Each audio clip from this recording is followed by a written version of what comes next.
warbixi bixi naga bixi odaga buuka naga bixi dalaal naga bixi buuka war aniga waxba xaqxaqanine geedka boonta 5 aan ku fadhinaa haddaan baxay qaar badan baxay warnimayo warkii hore war soo dhaaf waa yeel xanaaqsan baa yimid waxaan maqli jiray qofkii wax walba cuna maalinta dambe wadkiisu cuna waxa kaloo la yiri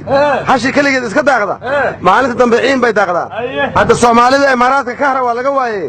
nimankii saldhiga barbarasiyay maanta loo yaabaa qoladii afka duubneed ee xuutiinta lahay ayaa u dhaartay waxay dhaheen barbara iyo Hargeysaba dhulka la sameeyna gantaal baan la dhacayna hadii dhankooda wax yar oo shaqo nooga yimaadeen madaxweynaha cusub ee Soomaaliland waxay u sheegeen go'aankii hore ee lagu siiyay Imaaraadka saldhiga barbara haddaadan raalli ka ahayn ka noqo hadii kale yaa weelag bay dhaheen war heeda meesha ay dhibaatadu ka taagan tahay waa Falastiin dhibaato aad u culus ah meeshaas ka taagan war yaa dhibaatay hooyo war waa la dhibaateeyeen dhageyso Maxamuud Cabbaas Abu Maazil wuxuu la kulmay dhaxal sugaha Sacuudiga oo dhaxal sugaha wuxuu yiri Maxamuud Cabbaas oo lacag inta doonta qaado ee Qudus iska dhaaf turaman dalaalka ahay dalaalkaas ay soo dirsaday lacagna inta doonto aniga ku siinay arinta iska iloobo yiri marka nimayo Sacuudi wuxuu socdo oo warafleeyay halkaas oo xalkiisu maraya warnimiyo ani warsiin haaye gudoomiyaha baarlamaanka iyo gudoomiyada baarlamaanka oo dhan oo gudoomiyaha aqalka sare ka moganya may bashiran ka saadana bay dhawa wali ka shir doonaan aan mooshi laakiin may baan maleeyay ina madawiina meel halka soo biyo lileeye waana inoo sheeg jawaari lisiyaa ka aale ana naftay may ka darsada faday oo waana talo oo eta lan jawaari ka wiino muduna madawiina lisiyaa soonaasan ka aragnaan wasalaad qowdano dadka beenta ka dhaaf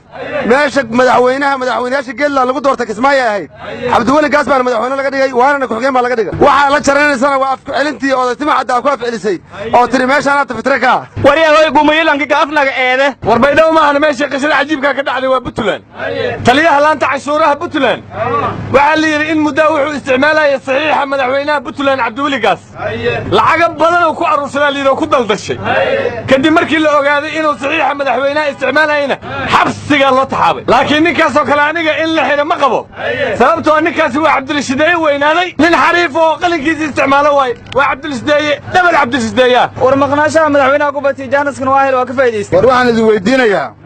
nimay waa yaabay waadhax Soomaalida cusbad oo la isku keenay xagee warkooda ku dambeeyay horta war waa lagu riyooday kadibna waa tahriibeen war nimay oo tuur yar tarmahaye aniga nageysta kee waxay dhaaday ardayda jaamacada oo dhan waxay ka mid noqdeen xarakada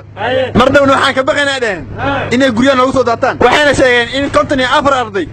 ay laayin jaani xir meel ay dhigeen waxayna ugu baqayaan inay ka mid noqdeen xarakada warniyo waxa joogtaba ma warkii Yaasmiin aad noo keentay way waxaan sheegaa wala dhishaa ale hoosina